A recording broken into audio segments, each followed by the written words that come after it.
Hi everyone, मेरा नाम प्रतीक जगाती और आज के इस वीडियो में हम डिस्कस करेंगे सीए फाइनेंशियल रिपोर्टिंग के बारे में, जहां पर दिसंबर में जो आपके एग्जाम्स है उसके रिगार्डिंग आपकी क्या स्ट्रेटेजी रहनी चाहिए। और साथ ही साथ हमने प्लान किया है कि जो हमने एक लेटेस्ट एफआर का क्वेश्चन बैंक बनाया, डेट इज जो एफआर का क्वेश्चन बैंक हमारा रहेगा, इसके अंदर हमने स्टडी मटेरियल के सारे क्वेश्चन जो लेटेस्ट आपका स्टडी मटेरियल है अभी तक का, वो सारे क्वेश्चंस हमारे वहाँ पर इनकॉर्पोरेटेड है। एंड खुशी की बात ये कि रजिस्ट्रेशंस के हिसाब से हमने नंबरिंग भी वैसे ही की है। एंड साथ ही साथ इसके अलावा टेस्ट और नॉलेज के क्वेश्चन सारे हमने डाले, पास्ट पेपर्स के सारे क्वेश्चंस हमने डाले हैं जितने 2018 से लेके अभी तक का। एंड एमटीपी के क्वेश्चन से सारे, आरटीपी के क्वेश्चन से सारे, यानी ऐसा सिंगल पैकेज हमने पूरा ये क्वेश्चन बैंक बनाया है, जहाँ पर मेरा मानना ये कि अगर ये क्वेश्चन बैंक अगर आपने कंप्लीट कर लिया, कंप्लीट तो क्या 90% भी अगर आपने कवरेज कर लिया इस क्वेश्चन बैंक का, तो आप डेफिनेटली अच्छा स्कोर कर सकते हो।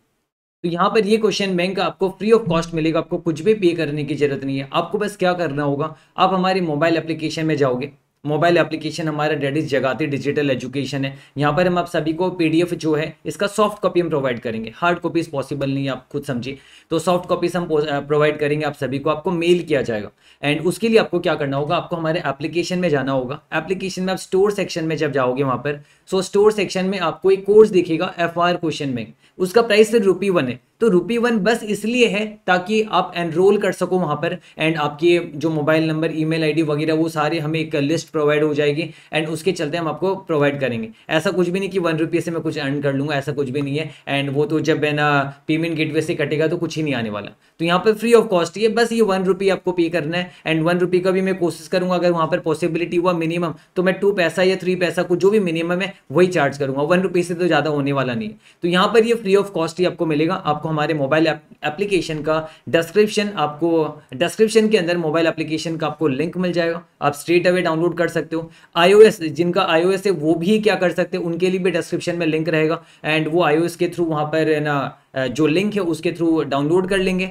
एंड डाउनलोड करने के बाद उनको एक ORG कोड डालना होता है, वो भी मैं डिस्क्रिप्शन में दे दूंगा आपको, वहाँ से आप डाउनलोड करके आराम से क्वेश्चन बैंक ऑर्डर कर सकते हो। एंड ये हमारा जो क्वेश्चन बैंक ऑर्डर करने का टाइम रहेगा, आज आपको ऑर्डर करना है या फिर कल आपको ऑर्डर करना है, यानी 15 अगस्त तक ही लास्ट डेट रहेगा। उसके बाद आप ये ऑर्डर नहीं कर सकोगे। अगर आपको फ्री में चाहिए तो कल तक ही आपके पास टाइम है, कल रात तक आप ऑर्डर कर सकते हो। एंड बहुत जल्द हम फिर आपको मेल करके क्वेश्चन बैंक पूरा प्रोवाइड करेंगे। तो ये तो यहाँ पर बात हो गई क्वेश्चन बैंक की। अब साथ ही साथ हम ये भी डिस्कस करेंगे कि दिसंबर के लिए आपकी क्या स्ट्रेटेजी रहनी चाहिए, यानी दिसंबर में जो आप एग्जाम्स देने वाले हो, दिसंबर में आप किस तरीके से पढ़ाई करो कि आपका अच्छा स्कोर हो। देखिए आराम से, मेरा मानना ये फाइनेंशियल रिपोर्टिंग अगर आपने प्रॉपरली पढ़ाई नहीं किया, अपने प्रॉपर स्ट्रेटेजी नहीं लगाया, आपके लिए पास होना भी मुश्किल हो जाता है। एंड कितने जनों का मैंने सुना है कि उनको तो एफआर बहुत ही भारी पहाड़ जैसा लगता है, उनको बहुत टफ लगता है। पर साथ ही साथ हमारे बहुत सारे रिविजनरी वीडियो भी यूट्यूब में, जिसके चलते बहुत सारे स्टूडेंट्स ने ये भी कहा कि उनका पहाड़ जो उन्हें लगता था अब वो पहाड़ लगता नहीं है, अब उन्हें बहुत मजा आता है एफआर पढ़ के। तो सीरियसली मैं बता रहा हूँ, एफआर समझ में ना आए ना तो वो पहाड़ लगता है।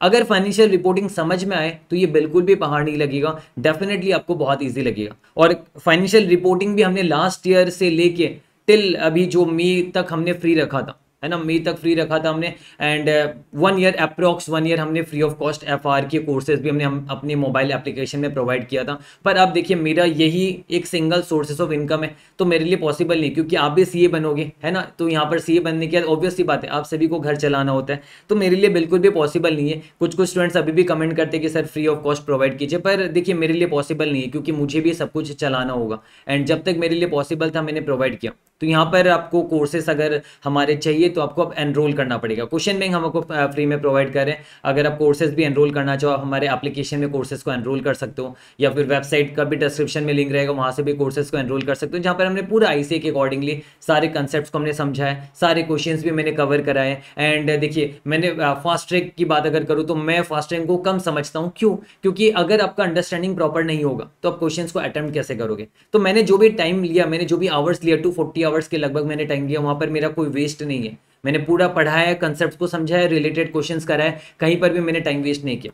तो यहाँ पर इसके चलते उतना रिक्वायरमेंट है तो ही उतना टाइम लग रहा है। अगर मेरा बस चलता तो मैं और आवर्स को कम कर देता। एसएफएम के केस में हमारे आवर्स कम भी है क्योंकि वहां पर कम है, लेकिन एफआर वास्ट है एंड सब कुछ आपको कवर करके जाना है। देखिए आप यहाँ पर देखोगे मैंने एबीसी एनालिसिस को काटा है, क्योंकि एबीसी एनालिसिस का मतलब हो गया लक, लक के साथ खेलना। और लक के साथ खेलोगे तो आप समझ जाओ आईसीए कभी भी कुछ भी कर सकता है। अगर क्वेश्चन पेपर थोड़ा सा भी बिगड़ा तो आप कुछ नहीं कर सकते। देखिए अगर मैं आपको बता दूं कि हाँ ये पढ़ लो ये मत पढ़ो, तो इससे दो बातें होगी। अगर आप मैंने जो कहा वैसा आ गया बाई चांस, तब तो आप खुशी के मारे पागल हो जाओगे, आप मुझे भगवान बना दोगे, आप कहोगे हाँ प्रतीक सर ने जो कहा है वही आए, एंड आप मेरा नाम फैला दोगे, प्रतीक सर को फॉलो करो, प्रतीक सर को फॉलो करो। पर वही सोचो अगर नहीं आए तो यहाँ पर देखिए मैं भगवान नहीं हूँ, कोई भी भगवान नहीं है, आईसीआई भगवान है, वही जानता है वो पेपर कैसा सेट करेगा। तो आपको क्या करना है, आपका ये इम्तिहान जो है आपको पूरा ही कवरेज करके जाना है, ताकि आप खुद अपना भगवान खुद बन सको, आप खुद अपनी पढ़ाई अच्छी तरीके से कर सको, एंड 100% कवरेज कीजिए। यही एक मंत्र है सक्सेस का। और मैं आपको सच बता दूं, मैंने खुद हमेशा 100% पढ़ा है, एंड आप देखिएगा हमेशा जो भी स्टूडेंट्स रहते हैं जो पास होते सी होते हैं उनसे पूछिए, मैक्सिमम वो सब 100% ही कवरेज करके जाते हैं। तो आप क्यों बेमतलब का शॉर्टकट पे जा रहे हो? शॉर्टकट की जिंदगी आप अपने मम्मी पापा से पूछिए कि शॉर्टकट की जिंदगी कितनी रास आती, कितना लंबा समय तक आप चलोगे, शॉर्टकट से कोई काम नहीं होने वाला। और ये सब जो अगर मैं आपके साथ एबीसी एनालिसिस की बात करूं तो ये शॉर्टकट ही है, तो ये करना सही नहीं है। हम ए टू जेड एनालिसिस करेंगे, ए टू जेड, हमें सब कुछ ही पढ़ना है ना। बस उसमें एक स्ट्रेटेजी लगा सकते हैं कि हम पहले कौन सा पढ़े और बाद में कौन सा पढ़े, लेकिन पढ़ना तो सब कुछ ही है। और देखिए अभी आपके पास सफिशिएंट टाइम है, अगर अभी से आप पढ़ाई स्टार्ट करोगे अच्छी तरीके से, डेफिनेटली आप अच्छा स्कोर कर सकते हो, सीए तो आराम से बनोगे आप। और फाइनेंशियल रिपोर्टिंग, हाँ टाइम थोड़ा कंज्यूमिंग है, उपाय नहीं है, पर इसके बाद आगे सीए बनने के बाद भी आपका अच्छा खासा स्कोप रहेगा in case of financial reporting. क्योंकि आप सभी को पता है बड़े कॉर्पोरेट्स में आप जाओगे तो इसका कितना बड़ा रोल है, आपको आना चाहिए। इंड एस अगर आपको नहीं आएगा तो आगे आप अकाउंटिंग करोगे कैसे, है ना, बड़ी बड़ी कंपनीज का ऑडिटिंग करोगे कैसे। तो इंड एस आना बहुत जरूरी है, आपको इंड एस आना ही पड़ेगा आपको। एंड आपके लिए खुशी की बात होनी चाहिए कि आप न्यू कोर्स में हो जहां पर आप इंड एस पढ़ रहे हो, है ना। और ये इंड एस का रोल कितना ज्यादा होगा जब आप सीए बन जाओगे उसके बाद, है ना, प्राउड फील करोगे आप कि आपको इंड एस आता है।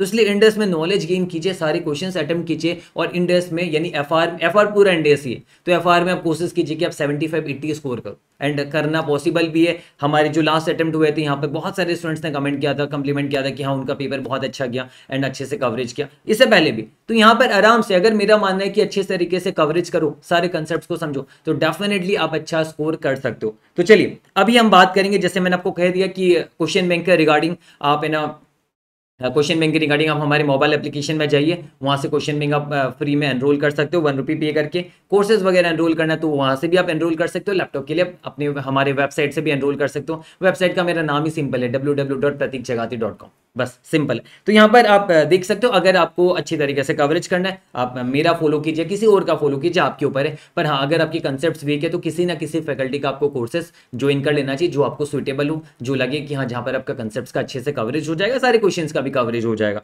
एंड अब हम बात करेंगे कि यहाँ पर अब हम क्या पढ़ाई करें फाइनेंशियल रिपोर्टिंग में। देखिए हमें कैसे पढ़ना चाहिए, हमें ये डिस्कशन करना चाहिए। तो यहाँ पर अब देखिए फाइनेंशियल रिपोर्टिंग में अगर मैं आपके साथ कहूँ तो चलिए वास्ट तो है कोर्स, ये एग्री करता हूं मैं, लेकिन अगर प्रॉपर स्ट्रेटेजी के साथ आप पढ़ाई करोगे, रेगुलरली कंसिस्टेंटली अगर आप पढ़ाई करोगे, डेफिनेटली इसे मैनेज करना बहुत ही आसान है। हमारे डेली टारगेट्स के ग्रुप में भी अभी मोर देन 4000 स्टूडेंट्स है जो डेली टारगेट्स के ग्रुप में है। अभी रिसेंटली हमने जो ग्रुप क्रिएट किया था, एंड वो टारगेट्स को फॉलो कर रहे हैं, एंड डेफिनेटली वहां से भी अच्छा खासा उनको अचीव हो रहा है, बेनिफिट्स मिल रहे हैं यहाँ पर। तो यहाँ पर मैंने क्या किया, मैंने क्लासीफाई किया 5 मेन इंपॉर्टेंट इंडेक्स जहां से क्वेश्चन हमेशा आते ही और भर भर के भी आ सकते हैं, क्योंकि ये 5 इंडेक्स बहुत बड़े बड़े, और इन्हें अच्छे तरीके से मैनेज करना, इन्हें अच्छे तरीके से कवरेज करना बहुत ही ज़्यादा आपके लिए जरूरी है, आगे जाके भी आपके बहुत काम आएगा। एंड ये 5 चैप्टर को अगर आप मैनेज कर लो अच्छे से तो आगे के इंडेक्स ज़्यादा टाइम आपके नहीं लेंगे, और एग्जाम पर्सपेक्टिव में भी ये 5 इंडेक्स हमें पहले बहुत अच्छी तरीके से कवरेज करना चाहिए। तो अगर मैं बात करूँ आपके साथ बिजनेस कॉम्बिनेशन, सबसे पहला business combination that is index 103।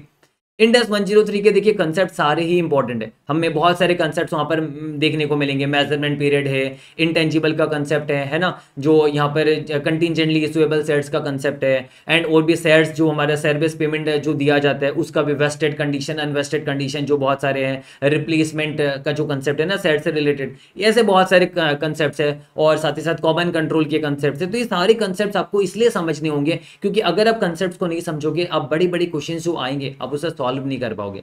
और एक्सपेक्टेड है कि जैसे लास्ट टाइम अभी कंसोलिडेशन का क्वेश्चन है, तो मुझे लग रहा है कि हाँ लास्ट टाइम भी मैंने कहा था कि लग रहा था कि इंडेक्स 103 का क्वेश्चन आएगा, कुछ कुछ नए क्वेश्चंस भी इंक्लूड किया इसी ने, आ सकता है बड़ा क्वेश्चन भी, क्वेश्चन नंबर 12 भी है जो कि बहुत बड़ा क्वेश्चन है, मैंने उसका यूट्यूब में वीडियो भी डाला है। तो यहाँ पर क्वेश्चंस आ सकते हैं, आज नहीं तो कल आएंगे। तो आप इंडेक्स 103 को आप एक होता है ना अच्छी तरीके से आपको कवर करना है, आप उसे छोड़ नहीं सकते।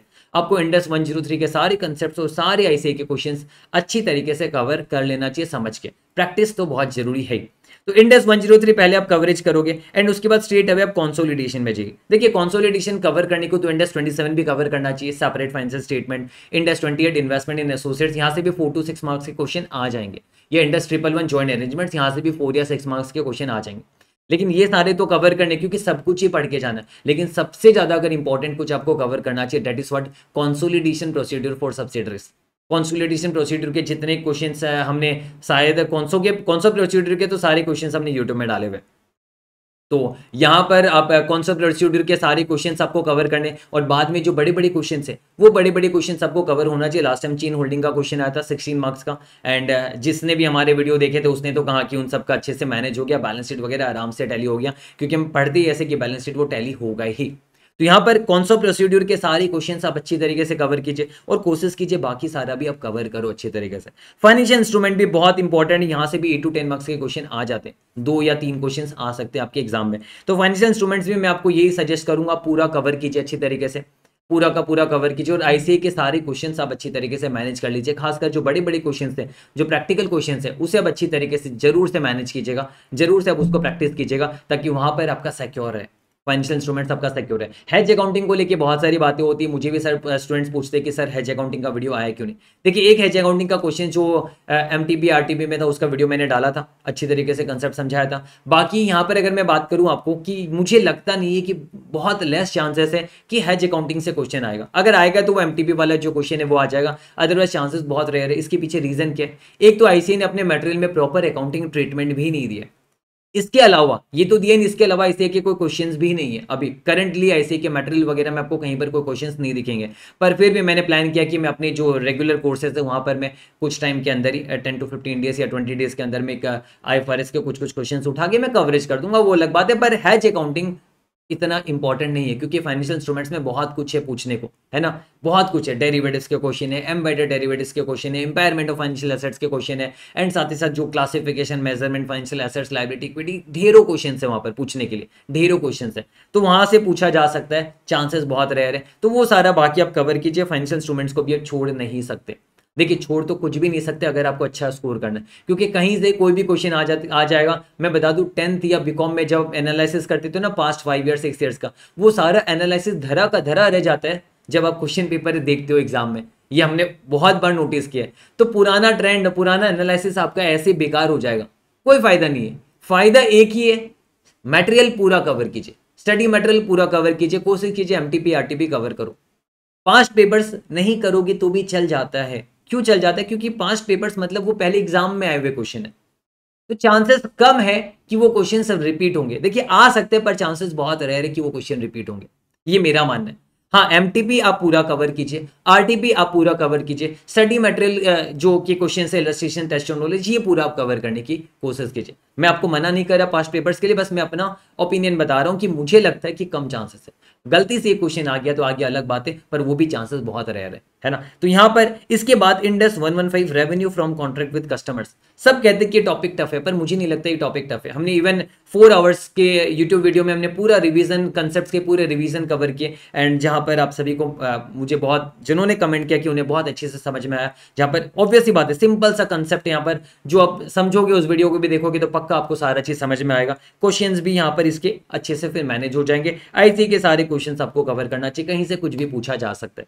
तो ये इंडेक्स 115 भी बड़ा है पर मैनेजेबल है, आप अच्छी तरीके से पढ़ाई करोगे मैनेजेबल है ना। एंड ऑब्वियसली बात है, अगर आप क्लासेस के थ्रू जाओगे तो क्लासेस करते करते करते करते आप अपना कवरेज भी अच्छी तरीके से कर सकते हो इंडेक्स 115 का भी। फिर आगे इंडेक्स 116 लीजेस, लीजेस के सारे प्रैक्टिकल क्वेश्चंस, बहुत सारे अच्छे अच्छे प्रैक्टिकल क्वेश्चंस यहाँ पर है। मेरा मानना है सारे प्रैक्टिकल क्वेश्चंस इंपॉर्टेंट है, आपको अच्छी तरीके से कवर इसे भी करना चाहिए अच्छे से इंडेक्स 116 के। और कंसेप्ट का रिविजनरी वीडियो तो यूट्यूब में भी अपलोडेड है, रिविजनरी वीडियो, लेकिन आपको क्वेश्चन सारे अच्छी तरीके से समझ के कवर करने होंगे। ये भी इंपॉर्टेंट है, यहाँ से भी क्वेश्चन पूछा जा सकता है जाएगा, क्योंकि ये 5 बड़ी टॉपिक है। तो मैंने अभी आपको समझा दिया कि मैं यहाँ पर कुछ ये नहीं बताने वाला कि मैं बस आपको एक स्ट्रेटेजी दे रहा हूँ कि आप कोई सोचते नहीं कि हम सीरियली जाए, ऐसा मत करिए। कोई क्या करते हैं, वो छोटे छोटे इंडेक्स कर लेते हैं पहले और खुश हो जाते हैं हमने इतने सारे इंडेक्स कवर कर लिए। अरे कुछ ही नहीं किया आपने कवर। जब तक आप बड़े बड़े इंडेक्स को टारगेट करके खत्म नहीं करोगे तब तक आपका सिलेबस खत्म ही नहीं होगा, क्योंकि ये 5 इंडेक्स ही 60% है, मैं आपको बता रहा हूँ। उसके बाद बाकी के बचे हुए 40% भी नहीं है। ये 5 इंडेक्स 60 से भी ज्यादा है, अगर मैं आपको बताऊं तो ये 5 इंडेक्स बड़े इंडेक्स है, ये 60% से ज्यादा है। एंड इसका कवरेज भी आप कह सकते हो एग्जाम में 50 मार्क्स से ज्यादा का कवरेज आराम से होगा इसका। तो ये इन सब इंडेक्स को आप नजरअंदाज नहीं कर सकते। आप इन सारे 5 इंडेक्स को अच्छी तरीके से पढ़ के जाइए, और कोई शॉर्टकट नहीं है, सब कुछ पढ़ के जाइए ताकि आप सिक्योर रहो कि आपका एग्जाम अच्छा हो। और अभी तो आपके पास सफिशिएंट टाइम भी है, आप अच्छी तरीके से पढ़ाई कर सकते हो दिसंबर के लिए, बहुत टाइम है, बस आपको मेहनत करना है रेगुलर बेसिस पे। फिर इंडेक्स 19 एम्प्लॉय बेनिफिट्स, इसके भी जैसे क्वेश्चंस इंपॉर्टेंट है, क्वेश्चंस आ सकते हैं, तो इसके सारे क्वेश्चंस आप एटलीस्ट कवर कर लीजिए। एसएम के स्टडी मटेरियल के सारे क्वेश्चंस आप कवर कर लीजिए, बहुत जरूरी है। एंड मैनेजेबल हो जाएगा। Index 21 foreign exchange very very important मुझे लगता है। एंड ये क्वेश्चन, ये चैप्टर इंपॉर्टेंट भी है और इंटरेस्टिंग भी है ये चैप्टर, फॉरेन एक्सचेंज। तो इसे भी आप अच्छे से कवर कर लीजिए, इसके सारे क्वेश्चंस आप कर लीजिए, एटलीस्ट सारे क्वेश्चंस कर लीजिए। मतलब देखिए कहीं पर अगर आपका कुछ कंसेप्ट्स में लैकिंग हो भी रहे तो एटलीस्ट सारे क्वेश्चंस आपके कवर हो जाने चाहिए, सारे क्वेश्चंस आपको अच्छी तरीके से आ जाना चाहिए, ताकि आप एटलीस्ट आप कुछ तो करके जा रहे हो, बिल्कुल छोड़ के नहीं जा रहे हो। पर हाँ, सजेशन तो ये भी रहेगा कि कंसेप्ट्स का भी नॉलेज आपको हल्का फुल्का रहना चाहिए। इंडेक्स 12 का वीडियो सारे क्वेश्चंस के साथ यूट्यूब में हमने अपलोड किए हुए है। तो इंडेक्स 12 इनकम टैक्सेस हम सभी को पता है कितना इंपॉर्टेंट है, और ये ईजी भी है अगर आप अच्छे से समझ जाओ तो। इंडेक्स 12 इंपॉर्टेंट है, ईजी है, यहाँ से क्वेश्चन दिखेंगे। सर्विस पेमेंट से भी क्वेश्चन जनरली दिखते हैं। इंडेक्स 102 ये भी आपको अच्छे से करना है। तो ये मैंने एक तरीका बताया कि आप कैसे जाओगे, आप बड़े से छोटे में एक ट्रेंड मैंने आपको बताया कि किस तरीके से आप फॉलो करोगे इसे। अब इस तरीके से फॉलो करके index 33 analysis of financial statement important है ना, इससे क्वेश्चंस आने के चांसेस रहते हैं। ये सारे आप आईसी के मटेरियल के सारे क्वेश्चंस इसका आप कवर कर लीजिए अच्छी तरीके से। एंड फिर ये जो छोटे छोटे क्वेश्चन है, ये छोटे छोटे इंडेक्स है, सॉरी छोटे छोटे इंडेक्स है, क्या हम इसे नजरअंदाज करते? बिल्कुल भी नहीं। क्या पता इंडेक्स 16 से क्वेश्चन आ जाए, दो एक तो आएंगे, क्या पता नहीं भी आए, आ भी सकते हैं। और क्या पता ऐसा भी हो कि सारे के सारे क्वेश्चन जो है ना बड़े बड़े टॉपिक से पूछ ले, छोटे से पूछे ना। और क्या पता ऐसा हो जाए बड़े टॉपिक से, एक बार ऐसा भी हो सकता है कि बड़े टॉपिक से कोई क्वेश्चन नहीं है, सारी यहीं से भर के दे दी। तो आप बताइए मैं आपको क्या ट्रेंड बताऊं फिर? आप खुद बताइए मुझे, मैं आपको क्या एबीसी एनालिसिस करूं? आप आईसीए को आपने पढ़ा है क्या? आईसी ने कहा है क्या कि वो बड़े चैप्टर से ही पूछेगा, छोटे से नहीं पूछेगा? ऐसा भी हुआ है पहले, इन केस ऑफ एसएफएम तो मुझे आज भी याद है, ऐसा भी हुआ कि डेरिवेटिव्स फॉरेक्स पोर्टफोलियो से कोई क्वेश्चन ही नहीं पूछा उन्होंने, छोटे छोटे जो पुराने ओल्ड वाले में थे छोटे छोटे से पूछ लिया था एक बार, ऐसा भी हुआ था। इंडेक्स में बता रहा हूं ऐसा होगा, आज नहीं तो कल होगा, कभी भी हो सकता है कि आपको पता चलेगा कि बड़े टॉपिक से पूछा ही नहीं गया, सारे क्वेश्चन छोटे टॉपिक से पूछ लिए। और ऐसा भी होगा कि छोटे टॉपिक से कुछ पूछा ही नहीं, बड़ा टॉपिक से सारा पूछ लिए। तो आप बताइए जीता कौन? जीता वो जिसने बड़े टॉपिक्स करके गए, कि जीता वो जिसने छोटे टॉपिक्स किए? मैं कहूंगा वो जीता है जिसने सब कुछ करके गया। जो सब कुछ करके गया वो जीतेगा, वो हारेगा नहीं, उसका 6 महीना बेकार नहीं होगा। अदरवाइज आपका 6 महीना बेकार हो सकता है, अब रिस्क का जोन में जा रहे हो, जो कि बहुत गलत है। तो इसलिए कुछ भी छोड़ना नहीं है, सब कुछ कवर करना। हाँ पहले बड़े कर लीजिए ताकि छोटे को करने में आपको ज्यादा समय नहीं लगेगा, ज्यादा टाइम नहीं लगेगा, पर करना तो आपको सब कुछ ही है। लास्ट में थ्योरी में सीएसआर और इंटीग्रेटेड रिपोर्टिंग है। मैं ये कहूंगा कि हाँ इसे लीव कर सकते हो, आपकी मर्जी है, पर सीएसआर को जस्ट गो थ्रू कर लीजिए एक बार, इसके क्वेश्चंस इंपॉर्टेंट हो सकते हैं, गो थ्रू कर लीजिएगा। पर इंटीग्रेटेड रिपोर्टिंग आप चाहो तो छोड़ के जा सकते हो, बस एक ही है जो आप चाहो तो छोड़ के जा सकते हो। पर अदरवाइज मैं कहूंगा फाइनेंशियल रिपोर्टिंग में कुछ भी छोड़ा नहीं जा सकता, आपको सब कुछ ही कवर करना है। मैं अगर आपको भी बता दूंगा ना शॉर्टकट ये कर लीजिए, आप भले खुश हो जाओगे एक बार के लिए। या मान लीजिए मैं 100 आवर्स का 50 आवर्स का एक कोर्स भी लॉन्च कर दूंगा, आप उसमें भी खुश हो जाओगे, पर वो शॉर्टकट आपके काम नहीं आएगा। वो कोर्स खत्म होगा, मेरा खत्म होगा, आपका कोर्स खत्म नहीं होगा। क्योंकि आप तो एक होता है ना, आप मेरे पे ट्रस्ट करके आप उस कोर्स को देखोगे, पर एंड में आपको उसका कोई रिजल्ट नहीं मिलेगा, वो सबसे बड़ी प्रॉब्लम आएगी। मुझे याद है, मैं टीचर का नाम नहीं लूंगा, मैंने अपने टाइम में फर्स्ट ग्रुप में मैं आपको बता रहा हूँ, मैंने फर्स्ट ग्रुप में सिर्फ एक ही सब्जेक्ट में मैंने कोचिंग लगाई थी, डेट इज लॉ। ऑडिट मैंने सेल्फ पढ़ा था, एफआर मैंने सेल्फ पढ़ा था, एसएफएम मैंने सेल्फ पढ़ा था, बस लॉ का मैंने क्लासेस लगाया था। एंड जिस टीचर से मैंने क्लासेस लगाया था उसने बहुत लिमिटेड पढ़ाया था, और अराउंड 100 आवर्स के अंदर उसने कोर्स खत्म कर दिया था पूरा लॉ। मैं बड़ा खुश था यार, कोई कह रहे 200 घंटा पढ़ रहे, 300 घंटा पढ़ रहे, मैं बड़ा खुश था, मैंने 100 आवर्स में पूरा लॉ कंप्लीट किया है एंड मुझे सब कुछ आता, मुझे ऐसा लगा था। लिटरली मैं आपको बता रहा हूँ, बाद में मुझे पता चला कि कितने सारे कंसेप्ट्स तो कवर ही नहीं हुए, और कितने सारे कंसेप्ट्स कवर हुए तो वो बस ऊपर से उड़ाया गया, उसके डीप में नहीं लेके जाया गया, जिसके वजह से बहुत सारे क्वेश्चंस में एग्जाम में अटेम्प्ट ही नहीं कर पाया। और आपको एक बात बताऊं, मेरे एग्जाम में फर्स्ट ग्रुप में सारे सब्जेक्ट में एग्जाम्शन थे, ऑडिट में भी एग्जाम्शन थे, एक्सेप्ट लॉ में मेरा फेल होने वाले जैसा हालत था। मैं पछता रहा था एग्जाम देने के बाद कि शायद मैं खुद ही सेल्फ पढ़ लेता तो शायद मैं ज्यादा पढ़ लेता। मैं अपनी बात शेयर कर रहा हूँ आपके साथ, तो देखिए शॉर्टकट काम नहीं आता, मैं आपको ये समझाना चाहता हूँ। और मुझे पता अगर मैं चारों पढ़ता तो मैं चारों सब कुछ ही पढ़ता, और अगर मैं सब कुछ पढ़ता तो मैं चारों में अच्छा स्कोर करता। हालांकि ऑडिट FR SF में मेरा अच्छा स्कोर था, लॉ में नहीं था। तो ये मैं आपको इसलिए शेयर कर रहा हूँ। देखिए मैं किसी टीचर को ब्लेम करने को नहीं बैठा यहाँ पर, मैं भी ब्लेमेबल हूँ अगर मैं कुछ गलत बोलूंगा तो। मैं बस आपको ये एक होता है ना, एक टीचर होने के नाते मेरा फर्ज बनता है कि मैं आपको सही रास्ता दिखाऊं। सही रास्ता यही है, कठिन है ये रास्ता कठिन जरूर है जो मैं आपको कह रहा हूं, पर कठिन है, पर इम्पॉसिबल नहीं है। रास्ता आपको जीत उसी रास्ते से मिलती है जिस रास्ते में कठिनाइयां तो रहती है, टफनेस रहता है वहां पर, लेकिन है ना वहां पर अगर आप उस पर कंसिस्टेंटली फॉलो करोगे ना, आप जीतोगे जरूर। पर शॉर्टकट में जीतना आपको पता है, हम सभी को पता है, शॉर्ट मनी कमाया जा सकता है, अगर कमाओगे तो बाद में जेल की हवा भी खानी पड़ेगी। तो जब शॉर्ट में पैसे नहीं कमाए जा सकते, शॉर्ट में करियर कैसे बन सकता है? अगर शॉर्ट में करियर बनता तो सीए की भरमार होते, हर कोई सीए बनता। ऐसा थोड़ा है, शॉर्ट में 10th पास किया जा सकता है, शॉर्ट में बीकॉम पास किया जा सकता है, तो सभी तो 10th पास होते, सभी तो बीकॉम पास होते, क्योंकि शॉर्ट में किया जा सकता है। पर सीए फाइनल शॉर्ट में नहीं निकाल सकता, शॉर्टकट नहीं है सीए फाइनल का, सब कुछ ही आपको पढ़ना है। और हर कोई, मैं बता रहा हूँ, जो अच्छा स्कोर करते हैं वो सब कुछ पढ़ के जाते हैं। आप किसी का भी इंटरव्यू देख लीजिएगा, जो पास हुए, जो रैंक लाए, कुछ भी है, आप देखिएगा वो सब कुछ ही पढ़ के जाते, वो कुछ छोड़ के नहीं जाते। तो आप क्यों, किसका वेट कर रहे हो? आप क्या किसी से कम हो? नहीं हो। मेहनत करना सीख जाइए। मैं भी मेहनत करने से कतराता था, पर वंस आप मेहनत करना स्टार्ट करोगे फिर आपको मजा आने लगेगा, एंड डेफिनेटली आप फिर बहुत ही अच्छा स्कोर कर पाओगे। एंड ये सब सीए क्या चीज़ है, इससे बड़ा बड़ा काम आप कर जाओगे आगे जाके। तो मेहनत कीजिए ना, आपके सीए आपके सामने, भगवान तो वेट कर रहे हैं आपका कि कब आप मेहनत करोगे और कब भगवान आपको फल दे। पर आप ही फल लेने की इच्छा नहीं रख रहे हो। आप मेहनत करोगे, भगवान आपको फल डेफिनेटली देगा। तो इसलिए देखिए यहां पर कोई एबीसी एनालिसिस मैंने नहीं किया, मैंने ये आपको बस बताया है यहां पर कि आपको सब कुछ ही कवर करके जाना है, कुछ छोड़ के नहीं जाना है। कोशिश कीजिए सब कुछ कवर करके जाइए, पक्का देखिएगा बहुत अच्छा स्कोर करोगे। एंड अभी तो आपके पास आराम से 3.5 मंथ्स है। आज कितने, आज 14th है, एग्जाम आपके पास 5th को है, यानी 3 मंथ्स 20 डेज आपके हाथ में देखा जाए तो 3 मंथ्स 20 डेज यानी 110 डेज आपके हाथ में। तो कम होता है क्या 110 डेज? 110 डेज में तो कुछ भी उखाड़ सकते हो। आज से पढ़ाई करने लग जाइए, मेहनत करिए अच्छी तरीके से, डेफिनेटली सक्सेस आपके हाथ आएगी। चलिए, थैंक यू सो मच।